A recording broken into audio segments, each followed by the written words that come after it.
রোহিত কোহলির হিরোইজমে খলনায়ক গৌতম গম্ভীর ও অজিত আগারকার, কিন্তু মেইন কালপ্রিট কে? বিসিসিআই বা ভারতীয় বোর্ড? কিভাবে? সেই গল্প কথায় শোনাবো আজ। তার আগে আমার চ্যানেলে যদি নতুন হয়ে থাকেন অবশ্যই সাবস্ক্রাইব করে পাশে থাকতে ভুলবেন না পরবর্তী ভিডিওর জন্য। ঘটনার সূত্রপাত ভারতের চ্যাম্পিয়ন্স ট্রফি জয়ের পর। গৌতীবাবু নাকি বেঁকে বসেছিলেন, রোহিতকে ক্যাপ্টেন হিসেবে তিনি আর চাইছেন না। তা নিয়ে অনেক দলাদলির পর অস্ট্রেলিয়া সফরের আগে রোহিতকে সরিয়ে দিয়ে শুভমান গিলকে ক্যাপ্টেন করা হলো। এর মধ্যে রোহিত অস্ট্রেলিয়ার মাটিতে সেঞ্চুরি হাঁকিয়ে উপযুক্ত জবাব দিলেও কিং কোহলি পরপর 2 ম্যাচে 0 রানে প্যাভিলিয়নে ফিরলে পরিস্থিতি হয়ে উঠল আরও অস্বস্তিকর। বিসিসিআইয়ের অন্দরে জোর গুঞ্জন শুরু হয় কোহলির কেরিয়ার নিয়ে।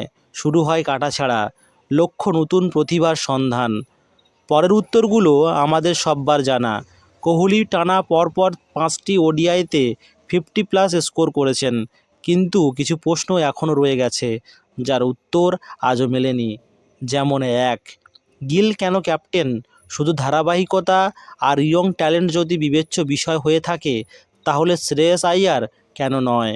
2, টি-20 বিশ্বকাপ জয়ের পর হার্দিক পান্ডিয়া ক্যাপ্টেনের দাবিদার থাকলেও তাকে হটিয়ে দিয়ে সূর্যকুমার যাদব হয়ে যান দলনেতা, কিন্তু কিভাবে?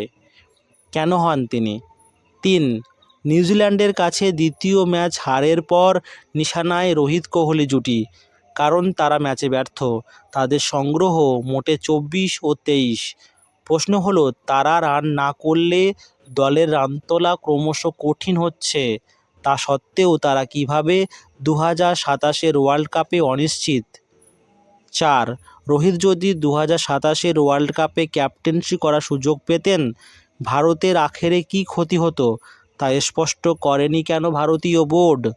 5, রোহিত কোহলি অবসর নিলে কি হতে পারে বা তার পরিণতি কি হয় আমরা তা দেখেছি টেস্ট ক্রিকেটে।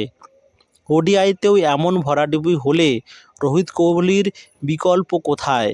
6, সর্বোপরি গৌতম গম্ভীর কোন জাদু বলে তার ইচ্ছার দাঁড়িপাল্লায় ভারতীয় ক্রিকেটে কোন আধুনিকতার হাওয়া নিয়ে এলেন, যেখানে নতুন ট্যালেন্ট তুলে আনার নাম করে গ্রেগ চ্যাপেলের মতো অচলাবস্থার ছাপ রাখছেন বারংবার?